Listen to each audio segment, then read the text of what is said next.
Hey, sweetie, did you get off work yet? I'm in the middle of a work social, so don't bother waiting up for me. Jason, I told you that you need to come home early today, and this is absolutely no time for you to be drinking right now.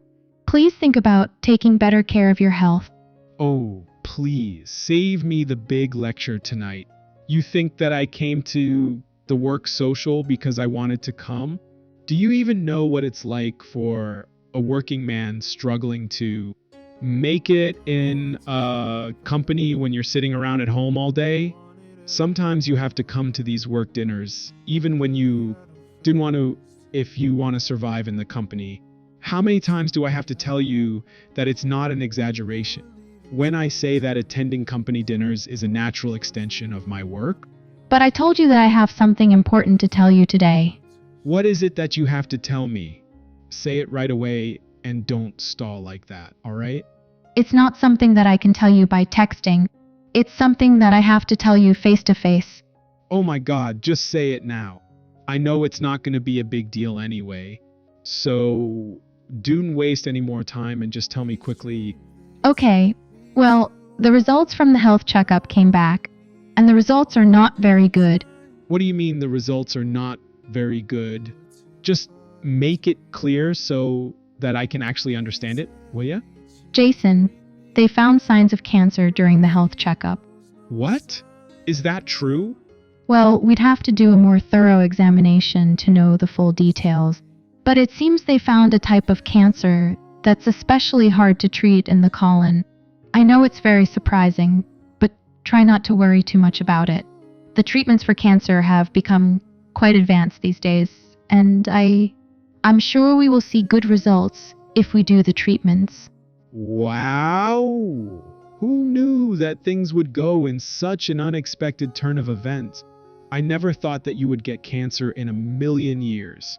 I've heard that people with colon cancer do survive for very long. So then, I guess you are going to die and ascend to the spirit world soon, right? What did you say? How long do you get to live exactly when you get colon cancer? Well, whatever. Honestly, I don't really care. I'm not really that interested, and it doesn't really concern me. So, you do have to tell me if you do want to. Then, I guess we'll have to go to court and file for a divorce as soon as possible. What? Go to court and file for a divorce? Are you speaking in the right state of mind? How drunk are you right now that you're saying such nonsense to me like that? Oh, I'm not drunk at all right now. The company dinner was a big fat lie, and I'm actually enjoying myself at the moment with my girlfriend. I'm more sober than ever, all right? So you pay close attention and listen to me right now. I am not the kind of sweet, generous guy who can take care of a sick wife who has cancer, okay? I can't watch you run around in your hospital robes with all your hair falling out. I won't be able to stand for that, and I couldn't possibly be living together with you anymore. So let's just get a divorce quickly, and you can go on and get out of my house. What? Are you being serious with me right now? You were cheating on me with another woman? It's not enough that you were cheating on me, but you want to throw me away like an old, used-up shoe just because I have cancer? Doesn't it mean anything to you that we were living together as husband and wife for over 10 years? Don't you feel any sense of loyalty as a spouse or even a fellow human being? What are you talking about right now? I don't know what you mean with that sort of nonsense. I can't do anything with such stupid garbage. I don't need an old woman who's ugly and wrinkly and who just got herself a death sentence to boot. What I need is my girlfriend who is 10 years younger than me, who is gorgeous and healthy and who makes me giddy just to look at her. And don't blame me. Only blame yourself, who couldn't even take good care of your own body and brought cancer on yourself. Anyway, you're gonna die soon, and you won't be needing any money or the house once you're gone. So you can just leave with the clothes on your back without taking anything else, right? Do whatever you want. if you want to go back to your parents or be homeless person in the streets, it's your choice and your responsibility as an adult. Well, okay. I guess you're right. If you have cancer, then you really don't need a house or money or anything of that sort. So you should just leave with the clothes on your back and nothing else. I mean, you really shouldn't take any material things that you can't even bring with you when you die, so you should just leave it all for your family.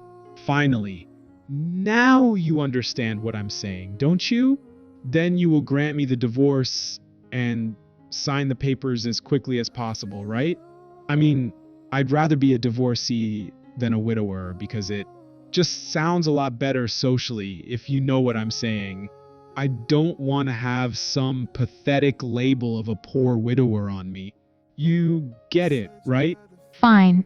I will agree to divorce you. I will pack your bags for you right away so that you can get out of the house as soon as possible. If you want to go to your girlfriend's house or sleep on the streets, I guess that's entirely your business. What are you talking about? I thought you had colon cancer, but did the cancer already spread to your brain too? Why would I get out of my own house? Well, you just said that the one who has cancer and who's about to die soon doesn't need anything else. So they should just leave with the clothes on their back and nothing else, didn't you? Or did you already forget what you just said? Well, you are the one who got cancer, so you should get out, not me. You still don't get it, do you? How you ever managed to get a job in a company and get a girl to go out with you with that level of intelligence? It's really a huge mystery for me, honestly. The one who got cancer in their health checkup results is you, not me. Don't you dare lie to me. There's no way that I have cancer. Well, then go and do the close inspection. Then you'll know for sure, won't you? Whatever the results are is not really my concern in the least, but I'm just letting you know that's what the hospital told me. Okay, fine, you got my attention. I am heading home right away. When I get home, we can search for a hospital together and make an appointment right away. I'm sure you me a big deal in the end, so do not worry about it too much and just wait up for me. Huh? What did you say? Did you used to flip burgers when you were younger or something? Because the way that you flipped your mind just now was quite awe-striking. Hey, I was just kidding around just now, okay? I thought that you would be feeling a bit depressed because you had cancer. So I was trying to make a joke and cheer you up. I'm going to excuse myself out of the company dinner right now. So just wait for me while I get home, huh? Sweetie, the close-up examination results are back. It turns out I really do have colon cancer. And the doctor told me that I only have 6 months more to live. I mean, how could I, of all people, get cancer? What kind of crime did I commit that God wanted to take me away at such a young age? I'm not feeling ill at all, and I have no pains in my body, and yet they're saying that I will be gone from this world in just half a year. Honey, what should I do now? Why aren't you saying anything, my love? Your husband just got a death sentence, so why are you just shutting up and not saying anything? Say something, anything. I don't know, Jason. What should I say? I don't have anything to say to you. Oh, yeah. I almost forgot. Can you go to court with me tomorrow so that we can ask for a divorce? I don't want to be labeled as an out-of-her husband or anything like that, since it wouldn't look too great when I want to get remarried later, you know. You understand me, right? I just told you that the doctor informed me that I didn't have much time to live because I have cancer. How can you say such cruel things to me right now in such a terrible situation? You don't feel any sense of commitment towards your husband who you were together with for 10 years? Aren't you the one who betrayed that commitment first? Didn't you say that you didn't need a wife that had cancer? And that you would rather live happily after with your new girlfriend after you divorce me as soon as possible? Listen, I was just fooling around with her. She means nothing to me. Think of it as occasionally ordering takeout Chinese food. You know, sometimes you want to have some sweet and sour pork when you feel bored of always eating at home. I mean, it was not even like sweet and sour pork.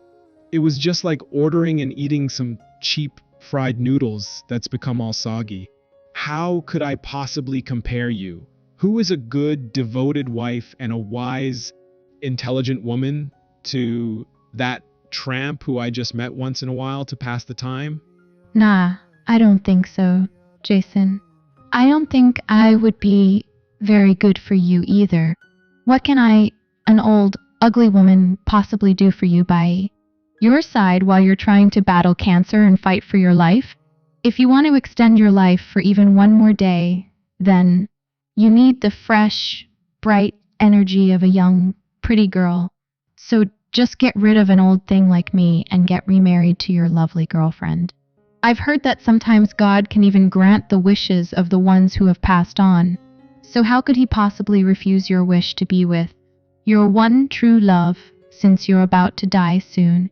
I understand it all, Jason, so don't you worry about me. Please don't say such cruel things to me, dear. Hearing you talk like that makes my heart go chill and ice cold. There's no one in this whole wide world who I can trust except you. My so-called girlfriend blocked my number as soon as I mentioned that I have been diagnosed with colon cancer. She's a truly cold-hearted wench if I ever met one. I know that I was the bad guy here since I got tricked by her, and it led me to betray you. I really did you wrong, and I know I deserve to die, but I promise that I won't betray you ever again. So can't you just forgive me this one last time and take me in as your loving husband? How can I go on alone without you, fighting cancer and facing death all by myself? The truth is, I'm really scared. So please, sweetie, please stay by my side, won't you? If I was the one who had cancer, then you would have gotten rid of me without a second thought, correct? I know exactly what kind of person you are now, so how can I possibly live with you knowing the truth of who you really are? I'm sorry, Jason, but I'm not such a generous person who can take care of a husband who has betrayed me. But I really don't have anyone else but you right now. If you turn your back on me, then I have no one else to lean on, and that I really have nowhere else to go. I was brought up in an orphanage, and I don't have any family or blood relations, so if you throw me away, then what could I possibly do? Why should I have to worry about such things when it's just going to give me a big headache, Jason? When I can just get a divorce and move back in with my parents, unlike you. You are really going to divorce me even if I am on my knees begging you like this? Yes, Jason. How many times do I have to repeat myself? Okay, fine. If that's what you really want, then I guess there's just no way around it. I don't want to hold on to someone so desperately and stoop to such low levels for someone who doesn't even want me. I don't have much more time to live anyway, so I guess I will just be rolling around alone, and then that will be it. But since I have to go to hospitals for cancer treatment, and it will cost a lot of money, can I take all of our assets, right? You're still healthy, so you can earn a lot more in the future, can't you? What assets? We don't have anything like that. What do you mean? Don't we have the 40,000 that we have saved up? Even if we get a divorce, then don't I get to keep half of it, which is 20,000? Do tell me that you are going to try and take away all of the money from someone who is going to die soon? You're not some cold-blooded monster like that, are you? What does it matter if I'm warm-blooded or cold-blooded right now? You betrayed me and cheated on me, and if we get divorced, then you have to pay me alimony anyway. But you can't really be going around with your diseased body. and work to earn the money to pay for the alimony. So why didn't you just give me the 20,000 instead of paying for the alimony and we can just call it even? What? Are you serious right now? How could you do this to me? That's the absolute worst. You are such a greedy pig of a woman who is as ugly as she is hungry for money.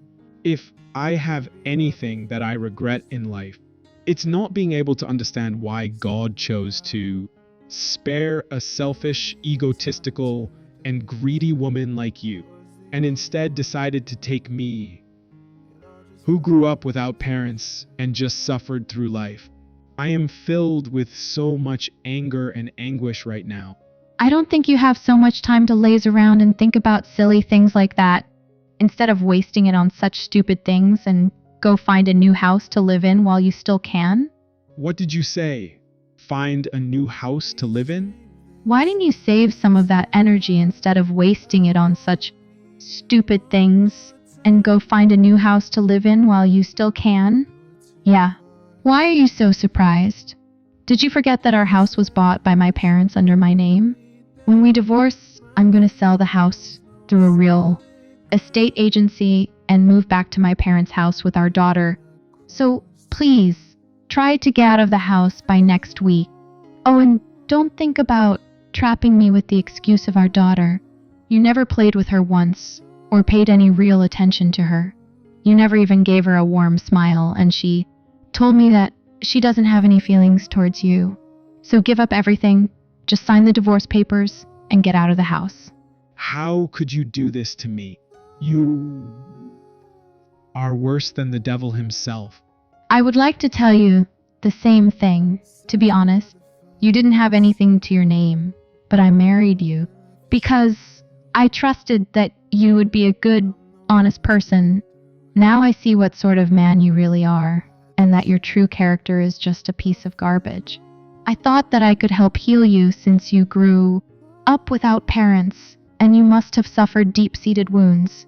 But you're the type of person who decided to stomp on and tear up to shreds my unconditional love and well-intentioned wishes for you. I hate dealing with annoying procedures, so moving forward I'm going to hire a lawyer to take care of everything. So please talk to the lawyer instead. Afterwards, I divorced my husband and got full custody over my daughter. The betrayal and hurt I felt was as big as my love and trust used to be for him. So I never contacted my ex-husband ever again after the divorce. But since he grew up as an orphan, and he was fighting cancer while living in a very cheap housing situation, my mom went to visit him a few times and bring him some food. She even brought our daughter to say a last goodbye to him a few days before he left this world. My ex-husband looked my daughter in the eye and said he was sorry while tears rolled down his face. I was told that he passed on and his spirit went back up to the heavens not long after. He had a precious family, but he didn't realize it. Instead, he betrayed his family and he ignored his conscience, which ended up bringing a sad ending to himself.